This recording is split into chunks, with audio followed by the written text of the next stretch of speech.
Hey everybody, it's Tony with Big T Bariatric, and I'm back at you with another reaction video. Today is Tuesday, February 28th. I hope you're having a great day so far. If you could do me a huge favor, please hit the subscribe button down below. It's right down there. Please just hit it. Let's get this thing to 4,000. We're almost there. Leave a like, leave a comment. Let me know what you think about this video. But before I get started, I just want to thank every single one of you who wished me a happy birthday yesterday or came out to my birthday bash live stream. It was so amazing to get to interact with you guys and all the love and outpouring of support that you showed me. I'm so thankful for every single one of you. Thank you very much. Today is another wild and insane moments for my 600-pound life video. Yeah, let's get into it right now. Season 10 has proven to be the craziest season of my 600-pound life yet. We've gathered all the highlights from this tense, dramatic, and mind-blowingly ridiculous season. Spoiler alert, a patient actually poops their pants. Before we dive in, like this video and don't forget to subscribe to Plot Twist. Now let's dive into the madness. Like most 600-pound patients, we're introduced to James as he starts his morning routine. For people who are not morbidly obese, a morning routine might typically involve brushing your teeth, going for a jog, or taking a quick shower. But when you're 600 pounds, these things are merely a dream. As soon as James wakes up, it means that the buffet has begun. Before even leaving his bed, James is on the phone ordering food. One of the craziest moments when we were first invited to watch the staggering amount of food this man can put down. He's clearly obsessed with food. James weighed a whopping 300 pounds by just age 8. He reached 300 by 8 years old, man. How in the world is that possible? Is this guy exaggerating? 300 pounds by 8 years old? That can't be possible. I'm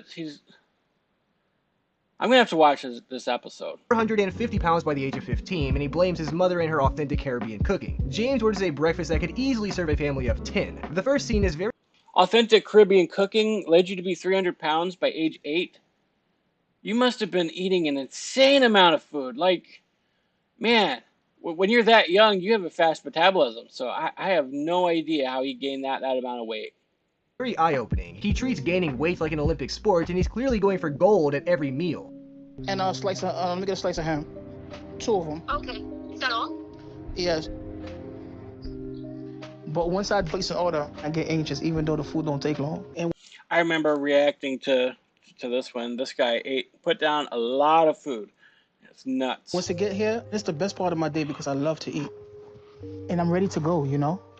I'm always ready to eat. I just feel like the food has to be eaten. Food could be here, and I tell myself, stop, just put it down. Yeah, I told you guys before when I did this reaction, I'm like, I could smell what his breakfast smelled like. The pancakes and the sausage, like, I could smell it. I mean, it's a lot of food. I couldn't eat that much now, but I could definitely smell it. 10 minutes later, for some reason, I'm back at it again. Now, we all know these 600-pound patients can pack away a ton of food, but Lacey's one of the first to straight up poop herself on camera. You heard that right. Lacey and her boyfriend were on the road from Texas from Washington and were on track to make the trip within 2 days. However, after 48 straight hours of driving, they've only made it to Utah. Lacey always needs to stop and get food, so they stop for food, she eats too much, she gets uncomfortable, and then she gets sick. Yeah, that's got to be a horrible trip. I mean, you spend 48 hours on the road. You should have gotten very close to Houston by then. Maybe not quite, but still being in Utah, because you need to stop every so often and get food, and then you get uncomfortable and get sick, and it's just, you're perpetuating a problem. It's like, if you're driving the vehicle at that point, you should say, listen, you just ate, buddy. You just ate a few hours ago. You don't need to eat again. We don't need to waste more money buying you more food and eating out and making you sicker. And it's like, seriously. And then when you're that big, it's like going to the bathroom is very difficult. So also having to stop every 5 minutes to go to the bathroom, like, I bet it was very uncomfortable being in that vehicle. Panics on the road more than once as well. She complains about her legs being excessively swollen, even though she's literally just sitting in the back and not helping anyone get there. As Lacey makes her way out of the car to, pass some gas, she loses all control and quite literally poops her pants. I have to go number 2. Oh, sorry. What in the is wrong with you? Oh, I gotta get fast. And new pants. So, New pants. New pants. oh God, no. It's too late. Get pants. Get pants. Oh, God. Oh, man. I don't mean to laugh. It's hilarious, though. I mean, just when you eat like that kind of garbage just constantly, you just have all kinds of bathroom issues. And I couldn't imagine what that car is going to smell like now. Or she should just throw away those pants right away. She pooped herself, and She was taking a fart, you know, like anybody does, and, well, it wasn't a fart. Just moments before, listen as Lacey's boyfriend's sister awkwardly confronts them about their month-long relationship. She asks the two why they say they are in love after knowing each other for only 1 month. Lacey says that he likes anime and is good with kids, and that's why she likes him so much. Yikes. Surprisingly, It's very easy to convince yourself that you love somebody, especially if you've only known them a month. It's like, yeah, you don't really know enough about somebody to know that you love them after a month. That's just my opinion. Don't come at me. I know some of you are going to be like, hey, I know what love is and whatever. But when you're this size and there's no intimacy or anything else like that, like, it's very easy to say, I love this person because they feed you and they give you whatever that you want. And, you know, becoming a feeder, and you're just going to convince yourself that you're in love with them when in reality you get nothing out of it. They're showing you love by feeding you, and that's your sex, that's your intimacy, and that's kind of gross in my opinion. the two stay together even after she poops her pants, so I guess it really is true love. Can I ask you guys something? How the do you guys know that you love each other and y'all have been dating for not even a full month? It's like, okay, I don't know how to explain this. It's like I've known her for so long, you know, I have a connection with her, and You haven't known her so long. I know you can meet somebody and, you know, get all those lustful feelings up and just get high on the fact that you met somebody, but it's like you can't know somebody well enough and then not even a month to know that you are just so in love with them. There's this thing called lust. There's this thing called hormones. You know, it's going to convince you what you want to hear. And so you think you're in love with somebody, but it's impossible to know somebody long enough in a month, just my opinion, of course, to know that you love them and you want to spend the rest of your life with them. Of course, there are stories of people who meet and get married very quickly and whatever, and sometimes it lasts, sometimes it doesn't, but I don't know. That's just, in this situation, it just seems more far-fetched to me, when there's nothing to do with their intimacy. And is this the same woman who couldn't wipe herself? I'm not sure. that I really don't know how to explain. I like that he's so outgoing. He's good with kids, and Yeah, my brother's a good man. I'll give him that. he likes Dragon Ball Z, and I like anime. I mean, really, is that love material? Like, you could say that about a friend. Hey, they're outgoing and then they're good with kids and they like Dragon Ball Z. Really?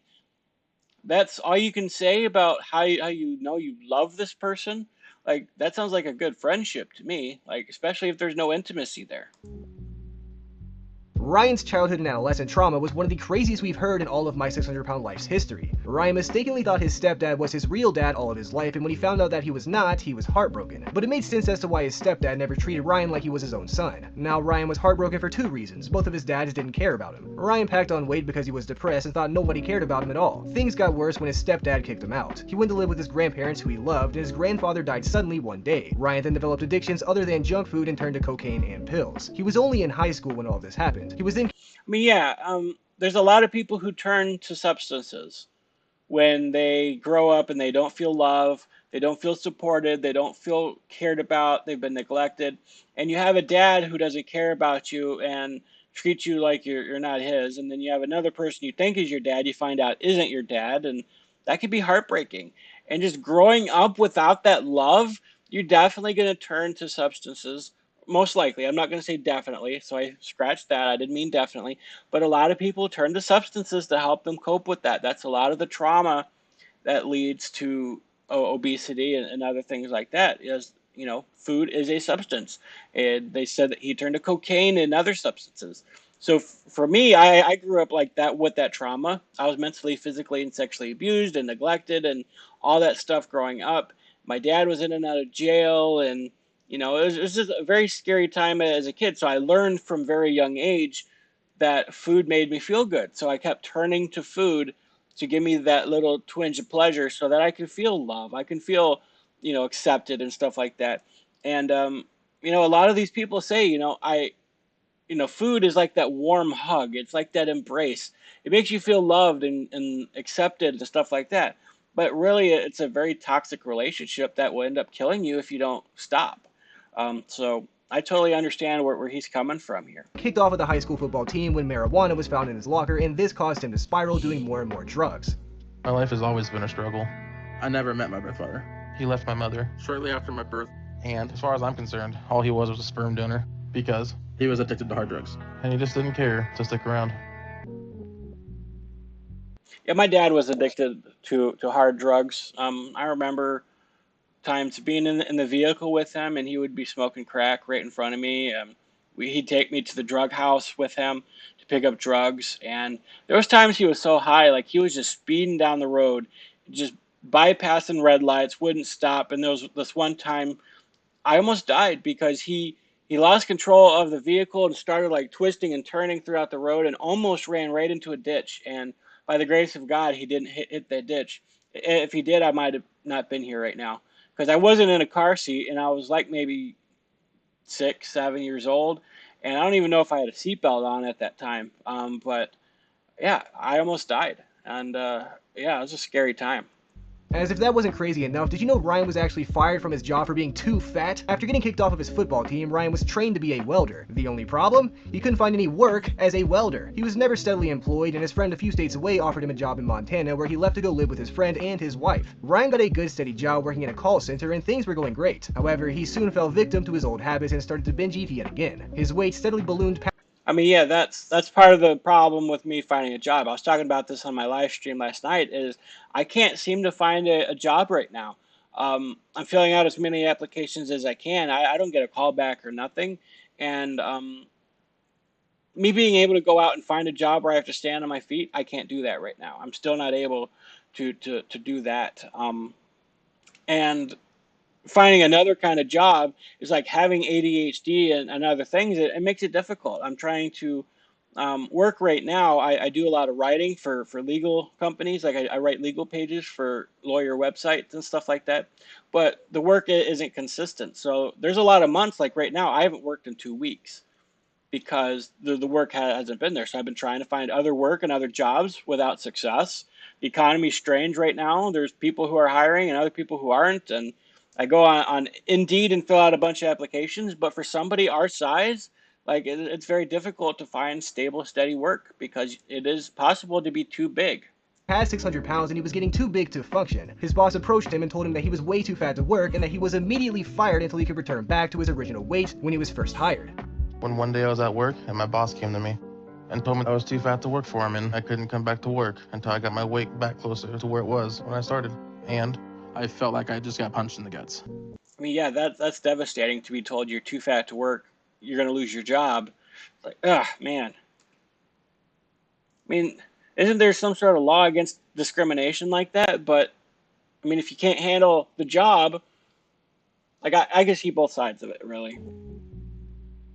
Lucas had a very interesting living situation. This 600-pound patient literally lived in a barn. His mother had a ton of children with a few different men, and the family decided to all live together in one massive compound in Conroe, Texas. Lucas eats meals with his family in a main house, but lives all by himself in what is essentially just a shack. His parents actually had to build him an outdoor shower, but he's too big to use it, so he settles for his sister's shower in another compound. But he still doesn't shower every day, as it's just way too much work. I'm too big for bathtubs. My family has a compound here in Conroe, Texas. Basically, they're just little buildings that we purchase, and then everybody has their own little personal space. So I sleep in the building next to my sisters. And then my parents live in the bigger unit. But my life has become just one challenge after another. That's very common down in Texas, actually. Where I lived, there was like, they ended up buying like 10 acres of property, and there were several families living on that 10 acres. Trailers scattered about. There was one house. Those trailers, there was like a shed where somebody else lived. So the whole family lived there together on that 10 acres of property. And so, you get that situation where you have a whole family, they just live together and they eat together and they just end up helping each other out. And, it could be a good way to live, but it can also be very frustrating because you're kind of stuck there.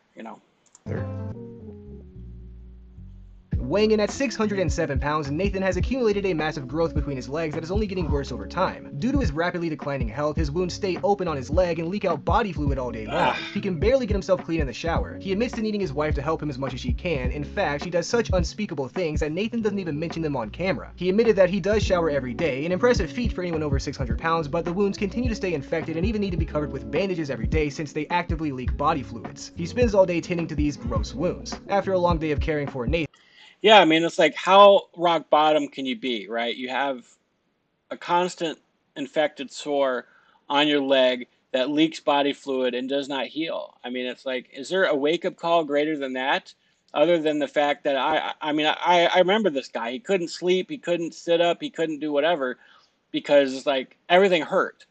It's like, and I'm hurting right now just sitting here, and I weigh 100 pounds less than this guy does. I mean, it's the pain should be a motivating factor, but even if it's not, the fact that you have a constant open sore that can spread the infection throughout your whole body, I mean, should be a wake-up call, but it's not. Nathan Amber understandably just wants to relax, but Nathan needs constant attention, so she helps him wrap his mask on his leg to keep him safe and well. Can't do much of anything on my own anymore, and I know that frustrates Amber, and it's a lot for her. So much so that we had to move our whole life here to Palestine, Texas, because she needed help, and the only family that she could go to were her parents, so they help out when it's too much for Amber. I mean, if I remember correctly, she's the wife that said that she was disgusted by her husband's behavior when she herself is pretty big. But I could also understand from her point of view that she works, he doesn't. She has to take care of him. She has to do unspeakable things, she even said. I have to do things that wives shouldn't be doing. And that's a devastating statement, right? That you have to do all this stuff to take care of your husband who can't take care of himself. So, but at the same time, you're kind of getting big there yourself, Missy. And I hate it because I feel like I'm a burden to my whole family at this point, and I'm ashamed of that. And if it gets to be too much for Amber, I'm scared she's gonna leave me.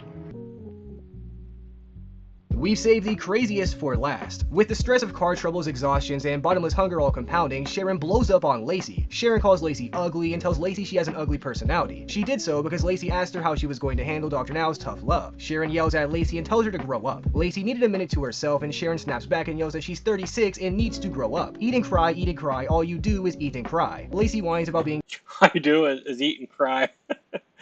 tired, and Sharon claps back that all Lacey does is eat and cry, and that there's no reason she needed to be tired since she hasn't even moved a muscle in days. I shouldn't laugh at that, but how can you be tired? You haven't done nothing. You've been sitting there crying and eating for days on end. How are you tired? Well, I know, because obesity makes you tired. You're just exhausted all the time. You're tired of life, and you're in pain, and you don't want to move. I mean, I get that, but, you know, that shouldn't be an excuse. Like, I'm tired every day because of my weight loss surgery. I don't eat a lot of calories. I don't get, you know, the energy I need to do things, but I'm still up cooking for myself and cleaning and taking the garbage out and working out and stuff like that. Like, you can overcome that exhaustion, and you really have to at that size. Yeah, what are you gonna tell this doctor, man? What if this doctor says, you know what, I'm not around, you're not taking it serious? What happens after that? Have you ever thought about that? We talked about it. Talked about what? I already talked about it. Oh my, what is wrong with you? Sometimes you're just so ugly. Not personally, just not looks-wise, but just your personality. It's just ugly sometimes. She's just miserable. She's just miserable. She can't handle anybody telling her anything. Like, when you get that side, it's like you don't want to hear any kind of criticism from anybody. And it's like, yeah, it's you just get tired of it because you hear it all the time. But at some point, you just shut down from everybody, and you're like, I don't want to hear it anymore. I don't want to hear you talk. I'm tired of you, you know, telling me all these things. But really, when you get that size, you need to hear it, because a lot of the time your personality is ugly, and you are angry at people who don't give you what you want, and your whole life is revolved around your addiction. I don't get Don't you. comment. Good, don't comment. I don't even care. I need a little minute to myself. Man, grow the up. You 36 years old and you disgracing. All right, that was another crazy My 600 Pound Life moments. I hope you liked this video. Again, leave a like, leave a comment down below. If you are a Patreon member, I'm letting you guys know that I am posting sometime this week a super size versus super skinny reaction. I'm going to do an entire episode, so that should be good. Look for that on Patreon. If you want to see that, it's only $5 a month. I did create 2 other tiers. I said I wasn't going to, but I did get requests from it on Discord. Somebody said, hey, you should create other tiers for people who want to donate more. So I did create a $10 tier and a $20 tier, but all it is it's $5 for you to see all the content, the extra content that I post on there. And the money 100% goes towards me being able to get better equipment and stuff for the channel. So if you want to become a Patreon supporter, the link is down below. There's links to everything else, my social media accounts. I have a Twitter, I have a Facebook, I have a Discord. Join all those and become a part of the Big T Bariatric family. Anyways, I'll let you guys go. I hope you have a great rest of your day. God bless you.